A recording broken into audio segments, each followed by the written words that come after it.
Holy Jesus! Oh my god, it's chasing me! Oh, it's coming closer! Oh. Hey, what's going on, guys? Today I'm going to show you how you guys can make a chase scene like the one that I made in my Fortnitemare on Addison Street map. If you guys like this kind of advanced trick and tutorial... What the hell did I just say there? If you guys like this kind of advanced tips and tutorials... If you guys like these kind of advanced creative building tutorials... If you guys like this kind of advanced creative building tutorials, be sure to let me know by liking and subscribing to my YouTube channel. Okay, so let's get started. So what I'm going to do now to begin building the chase scene is I'm going to make 5 identical rooms and stack them on top of each other.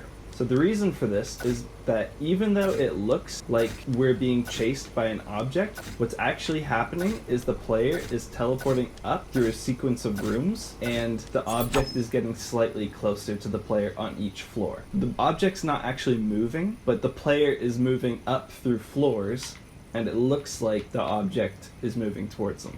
Okay. So right now, I'm just going to build 5 identical rooms and stack them on top of each other. It doesn't have to be 5. I'm just doing this for demonstration purposes. You could have more rooms, you could even have less rooms. Okay, and then multi-select like this. And that's 5 rooms. Now let's just put a roof on top. So now we have 5 identical rooms stacked on top of each other. The next step is we can decorate. I'm just going to grab this sign. Put the sign in our room. And I'm not going to decorate the room too much just because it's a demonstration. When you're decorating the rooms, just be careful because when you're teleporting up through the floors, if there's a prop that's kind of in the way of where you might be teleporting, then you can get stuck. And this is kind of just a secret technique to keeping everything in the room the exact same on every single floor. What you do is you just copy all the decorations and then you copy a wall, grab that wall, and you place it 1 square higher.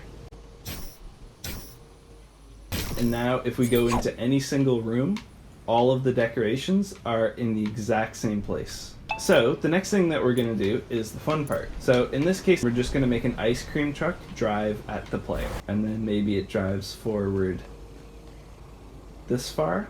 You don't want to make it go too drastically forward because you don't want to make the object's movement seem too jerky. You kind of want it to be smooth. So there's 5 floors, so we want the truck to be in 5 different positions. So we have 4 here, and that's 5. We're going to copy the second truck, and we're going to copy the wall. Because the first truck's going to stay on the bottom floor, but the second truck is now going to be on the second floor. So now I'm going to go ahead and delete the second truck. I'm going to copy the third truck and the wall. I'm going to place it just on the 3rd floor. I'm going to go ahead and delete the 3rd truck, copy the 4th truck and the wall, and delete the 4th truck, and lastly copy the 5th truck and place it on the 5th floor, and then delete the 5th truck. So now what it's going to look like is we're going to start here, we're going to teleport up, and the truck's going to be a little bit closer, and a little bit closer, and a little bit closer, and it'll be right in your face. The next step is to design the teleporters that's going to send you up through the floors. The barrier device, so we're going to just grab a few of those. It's important that you not build the barrier device on wood like I just did here, and you don't want to build it on metal or brick. You have to build the barrier device on a gallery floor. The barrier has to be placed a full square below the floor that you're trying to teleport from. So if I'm in here teleporting up, I can't put the barrier on the floor right here. The barrier has to be right here. The next thing that you have to do is you have to change the barrier width and the barrier depth to be fairly large. So we're just going to make it 7 so that it's clearly larger than our rooms, and we're going to change the height to 2. So now what that's going to do is we're going to knock us up a floor. So then we're going to do the same thing on this floor.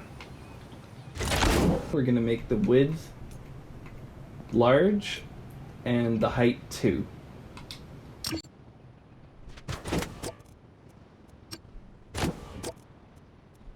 So this barrier is going to teleport us from this floor to this floor, and this is the top floor.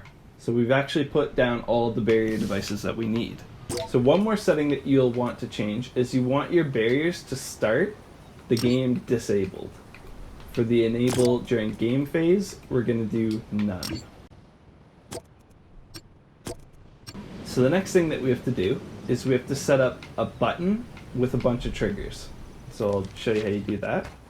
Doesn't really matter what you build the button on. It can be wood or it can be a prefab. And we're going to change the tempo to be a bit slower. We're just going to set the tempo to 73. The faster the tempo, the faster your object will move. So the next step is to put down some triggers. So we're going to grab this trigger and we're going to put it about 1 block away from the start.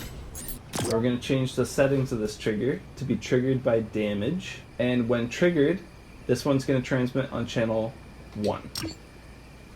So now what I'm going to do is I'm going to place a wall, and I'm going to copy the wall and the trigger, and I'm going to slide it over a square. So what this is doing is it's making sure we teleport through the rooms at the exact same pace. So now I'm going to change the second trigger to channel 2, the third trigger to channel 3, the fourth trigger to channel 4. So then you have to change the settings on the button. We want the damage level to be very low. We're going to start sequence when receiving from channel 5, and that'll be important later. We have to somehow get into this room that we're being chased through. You want the entrance to your room to look the same on each floor. Let's say you get teleported up a floor.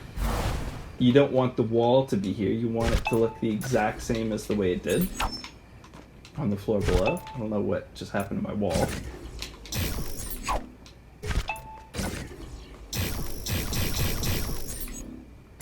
Okay, that is the strangest glitch.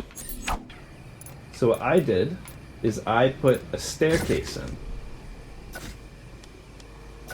So let's just make it too high.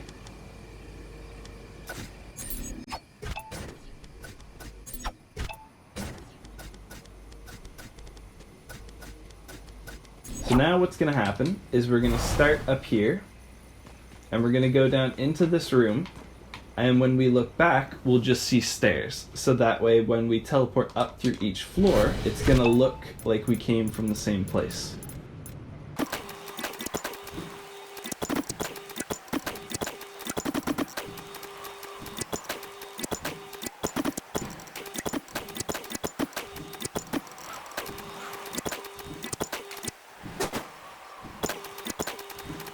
Okay, so that took me way longer than it should have, but now each of the floors has the exact same starting. So it's important that you include ice.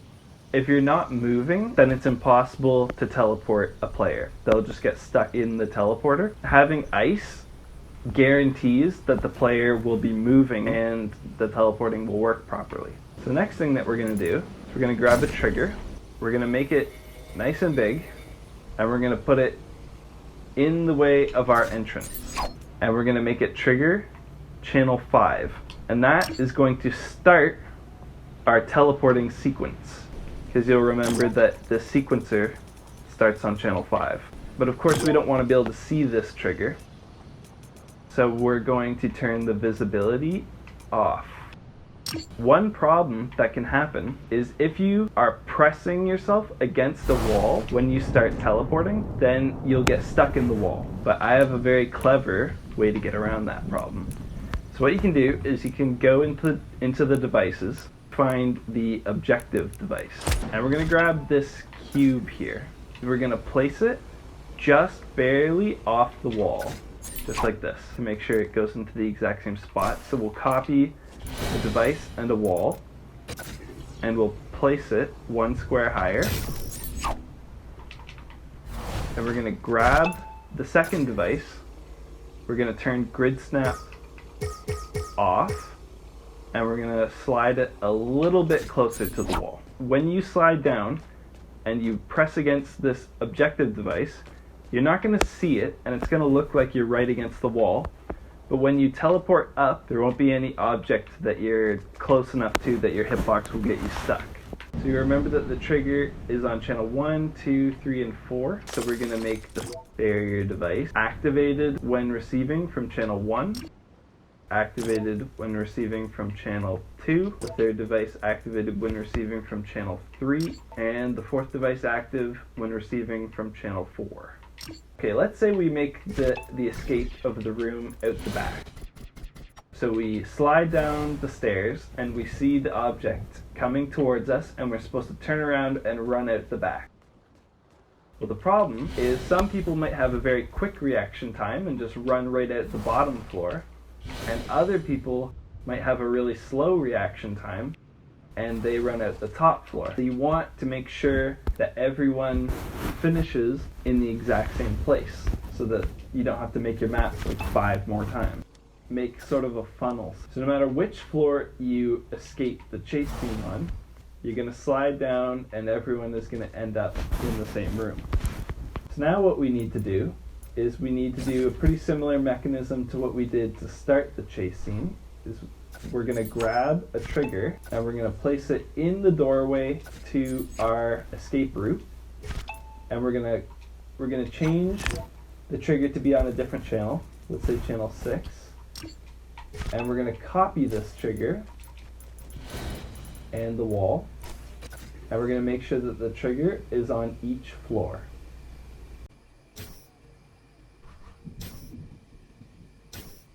So something that's really important is you want channel 6 to turn off all of the barriers. So what you're going to do is you're going to go out here, stop this sequencer when it receives from channel 6,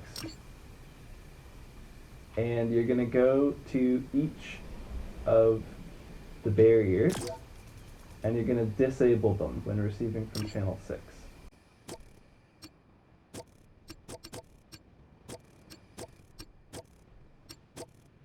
We're going to start the game and see how this works.